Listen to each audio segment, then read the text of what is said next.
Handwriting fourth সেমে একটা অন্যতম গুরুত্বপূর্ণ বিষয়। মাত্র সামান্য দুটো নিয়ম অবলম্বন করলে, কোনো সাইন্টিফিক না, রিয়ালিস্টিক রুলস বলবো, অবলম্বন করলে হ্যান্ডরাইটিং ভালো হবে। এবার প্রশ্ন, হ্যান্ডরাইটিং তোমার একমাত্র খাতার পরিচয়। মনে রাখবে, পরীক্ষক যখন খাতা দেখবেন তোমার ডেসক্রিপটিভ পেপারগুলো, তোমার হ্যান্ডরাইটিংটা সবার আগে কিন্তু প্রয়োজন সুন্দর করা। সুন্দর অর্থ কি? সুন্দর অর্থ বোধগম্য, অর্থাৎ লেজিবল, যা বোঝা যায়। আর কি? আর স্পষ্ট, পরিষ্কার পরিচ্ছন্নতা।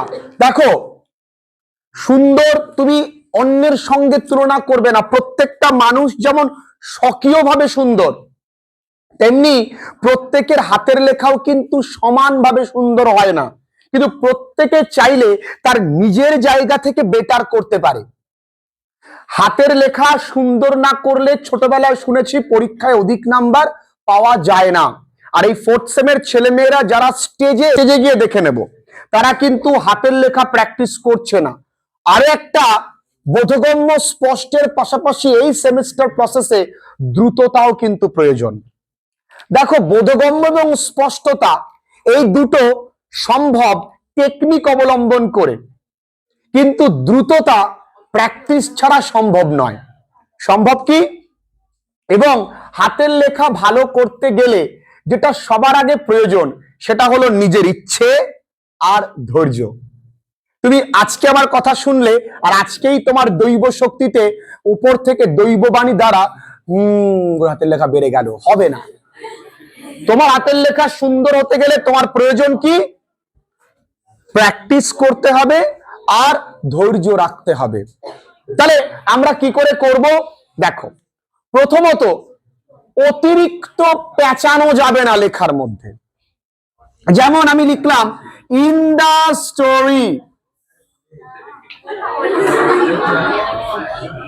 এই লেখা আমি বুঝতে পারছি, তুমি পরীক্ষায় তুমি বুঝতে পারছো কিনা লেখার জন্য দিচ্ছ না, তুমি পরীক্ষায় বোঝাবে। আমার কথাগুলো ভালো করে আগে বুঝে নাও। তাহলে সেক্ষেত্রে কি, স্যার আমি যখন লিখি তখন আমার লেখা শুরু হয় এইভাবে, শেষ হয় এইভাবে। স্যার আমি যখন লিখি অতিরিক্ত বানান ভুল হয়, তাই আমি স্যার মাঝপথে হাগা শুরু করি। স্যার আমি যখন লিখি তখন আমি লিখলাম যে yours faithfully, স্যার আমি ইউটা এরাম বড় দিই, পরের নিচের লাইন আর ভিতর দিয়ে চলে যায়। স্যার অনেকেরই হয়, অনেকের জঘন্য এক একটা লেটার বিভৎস বাজে। যদি কেউ জি লেখে, হয়তো লাড্ডুটা এরাম, পেটটা এরাম মোটা, তারও হাতের লেখা কিন্তু ভালো না। অনেকে স্মল লেটার বা ক্যাপিটাল লেটার এখনো বোঝে না, তারা মাঝখানে লিখে দিল যে টাইম লিখবে TIME, এরা ভুলে গেছে যে এটা বড় হাতের আই, এতেও নাম্বার কাটা যাবে। মনে রেখে দাও, পরীক্ষায় বেসিক জিনিস যদি হাতের লেখা ভুল হয়, হাতের লেখা জঘন্য হয়, খাতা প্রেজেন্টেশন খারাপ হয়, নাম্বার ভালো আসবে না। ওরে স্যার, কিভাবে ঠিক করব সেটা তো আগে বলেন। বলছি, প্রথমত যে কোনো একটা লেখা কোনোদিন বইয়ের লেখা কপি করতে যাবে না, কারণ বইয়ে ওটা কম্পিউটারাইজড লেখা, যা নেক্সট টু ইম্পসিবল, সবার দ্বারা সম্ভব নয় ওই টাইপরাইটিং হ্যান্ড রিটেন করা। কিন্তু তাও সম্ভব, কিন্তু আমি বলবো এখন করতে না। আর কম্পিটিশনটা পিক লেভেলে নেবে না, তুমি ওর মতন করেই ছাড়বো, তুমি তোমার থেকে বেটার করবে।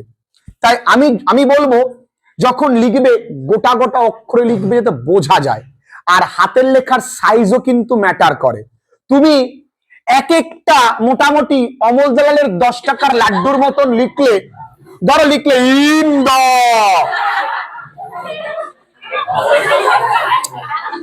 একটা পরিমিত একটা মাপ থাকবে, এবং তাহলে প্রথমে তুমি কি করবে, লক্ষ্য করবে তোমাদের খাতায় মার্জিন দিতে বলা হয়, তোমরা কিন্তু রুল টানা খাতা পাবে না, পাবে কি? তাই তোমাদের লেখা কিন্তু বেঁকে যাওয়ার একটা পসিবিলিটি থাকে। তাই বাড়িতে যখন প্র্যাকটিস করবে তোমার সিটিং পশ্চার যেন ঠিক হয়, অর্থাৎ চেয়ার টেবিলে বসেই লেখা প্র্যাকটিস করতে হয়। তোমার সঙ্গে খাতার 90 ডিগ্রি সম্পর্ক থাকবে। তোমরা যা লেখো,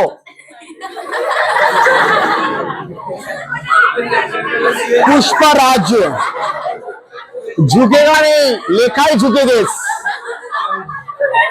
তাই বাড়িতে এবং পরীক্ষার খাতা একটা ট্রিক্স বলে দিচ্ছি, তোমরা যে মার্জিনটা টানছো ওই মার্জিন বরাবর লেখার চেষ্টা করবে, একটা লাইন ওই মার্জিন বরাবর লিখতে। দেখবেন একটা লাইন সোজা হয়ে গেলে সব লাইন সোজা হবে, যদি একটা লাইন বেঁকে যায় এবার পরেরটা সব বেঁকেই গেল। তো আমি লিখলাম in the play Riders to the sea. তুমি ইন এভাবে লিখতে পারো না, লিখবে না, তুমি ইন দা, দেখো নিচেরটা কিন্তু ঠিক আছে। ইন দা প্লে, পিটা সবসময় ছোট হাতের নিচের দিকে হয়, তোমার পি আবার এরাম করে দিও না, একটু স্টাইল করতেই পারো তুমি, এটাকে হালকা করে এই পাশে দিয়ে দিলে। ইন দা প্লে হলো in the play inverted comma. আর মনে রাখবে, কেউ ভালো এস লিখতে পারে, কেউ ভালো আর লিখতে পারে, কেউ ভালো এম লিখতে পারে, কেউ ভালো এ লিখতে পারে। অনেকে আছে এ লেখে এত সুন্দর করে দেখতে ভালো লাগে, অনেকে আছে আমাদের যেমন স্যার ছিলেন এস খুব সুন্দর লিখতেন, এরকম করে কেরা খুব সুন্দর করতেন। আমি যেমন মোটামুটি আর লিখতে পারি, আমার আর লিখতে খুব ভালো লাগে। আর এগুলো তোমার লেখার সুন্দরতা বৃদ্ধি করবে। যেমন একটা মেয়ে খালি কপাল আর ছোট্ট বিন্দি পড়লো, ওয়াও কি সুন্দর লাগছে, ওয়াও না, হ্যাঁ সেরকমই লেখার মধ্যে একটা ওয়াও ব্যাপার আনতে হবে। রাইডার্স, প্রত্যেকটার মধ্যে ওয়ান পেন গ্যাপ, কি বললাম, মানে তুমি একটা পেন গ্যাপ রাখবে। এবার তুমি দেখা গেল স্যার বলেছে গ্যাপ দিয়ে লিখতে, in the play, sir motor cycle নিয়ে যাবে দেখতে, তাই গ্যাপটাও পরিমিত। দুটো লাইনের মধ্যে ওয়ান পেন গ্যাপ, কি বললাম, তুমি এইখানে এক লাইন লিখলে স্যার হয়তো পরের কথা উল্টো হচ্ছে আরেক লাইন আছে, তাই পরিমিত গ্যাপ হলো। মনে রাখবে যাই পড়ছো বাড়িতে সেটাই লিখবে। হাতের লেখা দ্রুত করবার জন্য একটা এক্সারসাইজ করতে পারো, এক্সারসাইজ লিখতে পারো। নাম্বার 2, এই ব্যায়ামটা করতে পারো, এই ব্যায়ামটা করতে পারো, হাতের লেখা দ্রুততা আসবে। ও দাদা, ও দিদি, দ্রুততা আসবে। অনেকে আছো চেপে লেখো প্রচন্ড পরিমাণে, দেখা গেল এই পৃষ্ঠায় লিখলে 5 নম্বর পৃষ্ঠায় গিয়ে হয়ে যাচ্ছে যে তুমি কি লিখেছো। তাই চেষ্টা করবে পেনের একদম গোড়ায় ধরতে না। অনেকে আছে এইভাবে ধরো, একদম পেনের আগা এরকম একটু ওপরে ধরবে। অনেকের আছে লিখতে গেলে এই জায়গাটা ব্যথা হয়ে যায় বা চ্যাপটা হয়ে যায়, তার মানে তারা প্রচন্ড চেপে লেখে। অনেকের আছে লেখবার সময় হাত ঘামে, হাত ঘামে যাদের, তারা পরীক্ষার সময় অবশ্যই রুমাল কাছে রাখবে। আর এখন থেকেই একটু পাতি লেবু খাবার চেষ্টা করবে, আর চেষ্টা করবে একটা ভালো পেন, চালু পেন, অর্থাৎ নতুন পেন দিয়ে লিখবে না, দামি পেনের প্রয়োজন নেই। তোমরা একদম 3 টাকা দামের অগ্নিজেল পেন পাওয়া যায়, ওটা দিয়ে লিখবে। তবে যাদের হাত ঘামে তারা যেই পেনগুলোতে লিঙ্কের কিছু পেন আছে যেখানে রাবার ব্যান্ড থাকে, সেটা দিয়ে লিখলে একটু সুবিধাজনক হয়, কারণ প্লাস্টিক যদি থাকে তাহলে হাতটা স্লিপারি বেশি হয়। যেহেতু তোমাদের 4th সেম, সামনেই পরীক্ষা, রাতারাতি তো বদলানো সম্ভব নয়, তবে যখন যেখানে যা লিখছো যদি স্যার তোমাদেরকে লিখিয়ে দেয় তাহলে মনে করবে স্যার খুব ভালো কাজ করছেন।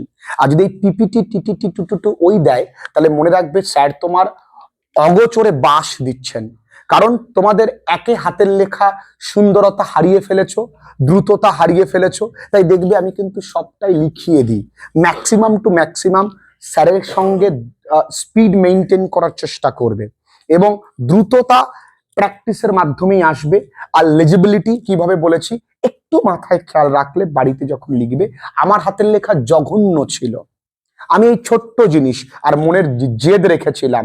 আমার বাবা প্রতিদিন বলতো তোর কি জঘন্য হাতের লেখা, আমি বাবাকে দেখিয়ে সন্তুষ্ট হয়েছি, দেখো বাবার হাতের লেখা, বলে বাহ এখন তো খুব সুন্দর হয়েছে।